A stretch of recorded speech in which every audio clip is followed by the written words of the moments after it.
Hi, everybody. I'm going to spend a little bit of time answering some of your questions about Chapter 7, Anticipation Guide. Okay, some of the questions you have. Francisco, first, what types of constructive data a classroom teacher can provide to a teacher assistance team? Well, the history of the child, their limitations, and what to expect when they're in their production of English. You know this child much better than the others because you have all this time with them. But basically, history, the abilities, the learning styles, perhaps, also are the types of things that data that you would have from the child. You might have their intelligence scores if those are available from somewhere, and also their level of English proficiency, especially. And why are CLD students misrepresented in class by the misinterpreted by the classroom teacher? I think they're talking here about the classroom teacher that probably is not the ESL teacher or not the bilingual teacher, because you guys have more cultural sensitivity because of your training than perhaps the average teacher. And there are ACP people too who have never had an education course, or they've had just very little training and they do on the job. And so they have prejudices and preconceived ideas that you folks in a teacher preparation program would not have. Okay, Marissa, how can CLD student be falsely added to a special education program? Very easily, because some of the diagnosticians or whoever does the testing for the child might have orders from the principal of the school to try to exclude students from standardized testing or in some way. And so if they're afraid this child is going to hurt their statistics or their rating of their school, there might be put pressure on the special education person or the diagnostician to try to find some way to get a child in special education.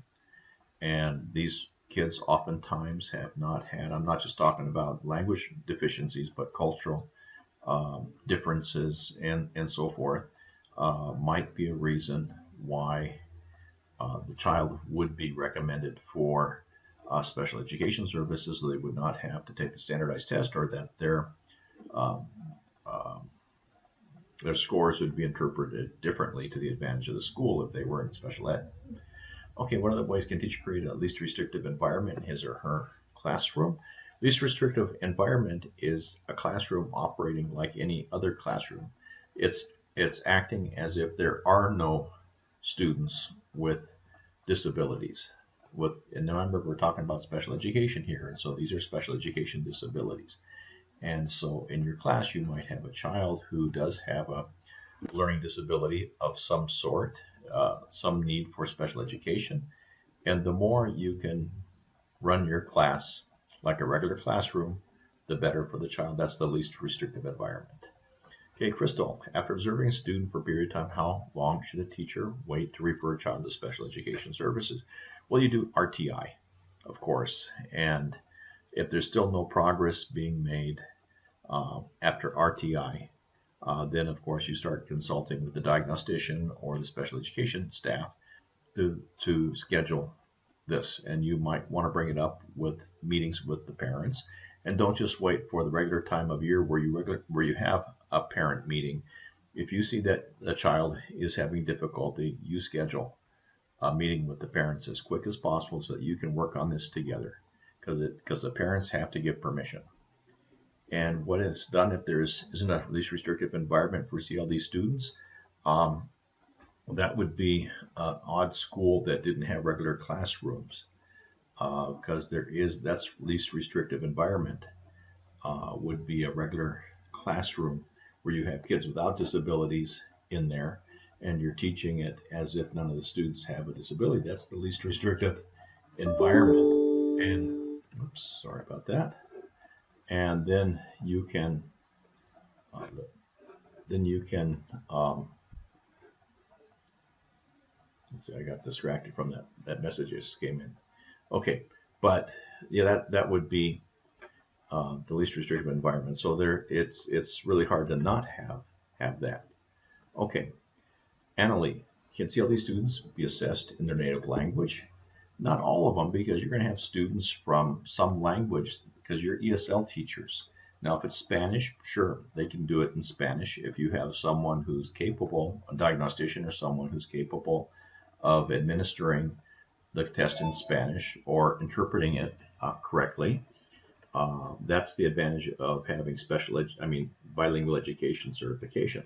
Now, if you're in Laredo, you're probably going to be doing ESL only for middle school and or high school, because they don't have ESL for lower grades here at all. But in other school districts around the state, they do have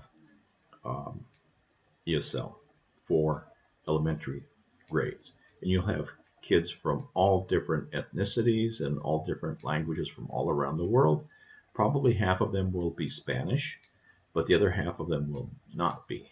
And so you cannot just give all your attention and all your resources to the Spanish speakers because you speak Spanish. You have to treat the kids equally, and you have to have strategies for those kids who don't speak Spanish and apply those to those who do speak Spanish, so you're not showing favoritism and don't have parents complaining that you're favoring the Spanish-speaking children.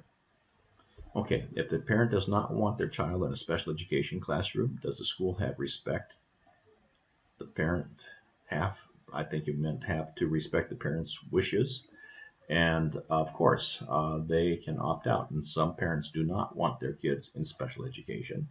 There's a financial incentive to having them in special education, but some of them are in denial and they don't want to have their child in special education services. It's all up to the parents. If the parents want it, same thing with bilingual education. If the parent does not want the child in a bilingual classroom, then the child has the right to keep the child from a bilingual classroom, even if the child does not speak any English. Okay, Amy, okay, what happens if a student is misplaced in special education? What will be the next step? If they're misplaced, then they're going to have the ARD meeting, and they're going to have to look at it and figure this out. Unfortunately, there's overrepresentation of children from other cultures and other languages because they're not tested properly. And so you'll end up with too many people that don't have a real learning disability. They just have a language deficiency. And a language deficiency, in other words, they haven't learned English enough, is not a disability. Okay, if a student is misplaced or a special education program, what happens to the person that misdiagnosed the student? Usually nothing, or they find their error, or they'll have something come down from the federal government or the state of Texas and say you have too many kids in special education, start getting some of them out of there. And so then they will do a little shake-up in the special education program. They will reevaluate everyone, and they will get down to the reasonable number that is expected from any normal population. Okay, Miriam. Do CLE have to take a screening test in their native language to be special education? No, because most of the times, or oftentimes, now if it's Spanish, sure, they can. If it's Chinese, one of the Chinese languages where they have these, like in the San Francisco area, I'm not sure if it's Cantonese or Mandarin. I think it's Cantonese in San Francisco than it was at the beginning. Then sure, you can have something in the native language, but generally, no, they're not going to have something in the language, and they're going to have to, that's why you want them to have some degree of English proficiency first before you diagnose them for English, because dyslexia, it's going to be hard to find, because, you know, Arabic student, reading Arabic, that's going to be hard if nobody in the school speaks Arabic. And they don't have a specialist in the district. How are they going to do that if they have dyslexia in Arabic? Reading the other way and so forth. Okay, I mean from right to left, that would be hard. Okay, and what can be the punishment for a teacher that does not follow the proper modifications and assessment for the CLD students? You could probably, if those are written down and it's part of your contractual obligations, they could fire you. They could reprimand you. They could keep you from doing extra work where you might get a stipend or something for extra work you would do for the school. They'll find ways. And if you're still in your probationary period of hiring, which is the first couple of years or so, they can actually give you a non-renewal of contract. So you need to see what you're supposed to do. Okay, Lino, What can a teacher do to become more culturally aware? Study the culture, spend a little bit of time, get to know the parents. That's going to help. And are all CLD not being assessed for prior knowledge because they are viewed as a liability? Not sure what you mean by that. You not considered as a liability. These kids oftentimes are going to be the champions in the spelling bee and UIL competitions once they learn the English and they get up to speed, because they're oftentimes motivated kids from other cultures, especially if they have parents who have a professional career of some sort, parents who have been in college or have graduate degrees. And so they're not as a liability, except there's some teachers might not have the patience to work with them as they should. Nice. What if the student is misplaced into a program? What happens to the student?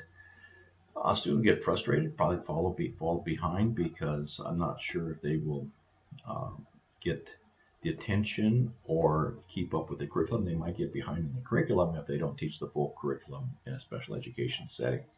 Of course, we want to have inclusion where they're in the regular classroom as much as possible, but if they're always pulled out or they're segregated from the regular students in the regular classroom, then they will fall behind. I see many students that are CLD checked for special education and they do not need it. Why? And they do not need it? Well, they don't need special education if they're just having a delay in learning the English. If they don't know the English, they're not going to go into special education. And if they have low IQ and they're performing at their level that is expected of them, they will not be in special education either. We talked about that, I think, before. Okay, then Anna. After how many years should teachers refer CLD for special education? After he or she continues to fail each year. They can fail and never be in special education. I've had students, and when I was teaching 5th grade in California before coming to TAMU, I had students who failed every year, and they were never eligible for special education. They lacked motivation, and they lacked IQ. They did not have the intelligence. They were not low enough to qualify in IQ for special education. They were just kids who needed to be motivated and so forth, and lack of motivation is not a need for special education. And can holding a CLD student back a year be more beneficial than special education services? It depends. If they need special education services, the special education group will determine, and they're much better at determining if a child should progress or not. You can only hold them back 1 year, maybe 2 years, and you can keep them in your program until they're 21 years of age. Like if they're autistic and they really cannot take care of themselves, they're going to be learning life skills. They might be in high school for 6 years or 7 years, depending on their age. And Elizabeth, has a teacher been in trouble for sending a student to special, even though that student didn't need it? Generally, they will. The teacher cannot send a child to special ed. I tried that. I was sure some of my students, when I was teaching 5th grade, needed to be in special education, and they just wouldn't take them. They would work with them for a little bit. They would notice them and talk with them and stuff like that. They would let them visit the special education group, but they would never put them in special education. You, the teacher, has nothing to do with it. You can refer them and someone else makes those decisions. Then if the special education teacher notices that the student shouldn't be placed in special ed, can he do something about it? Sure. You can ask for another ARD meeting, do another reevaluation. You can talk to the parents, and it's the parents who can say, well, I'm ready for my child not to have special education services, but there's financial reasons that are advantageous to the family if a child is in special education. But then there's the stigma that the child has of, having been labeled a special education student. And so I'm not sure what that will do for the future. So, okay, I hope this helps. I think that's everybody. The next ones are for the next week. So sorry it took me so long to get this to you.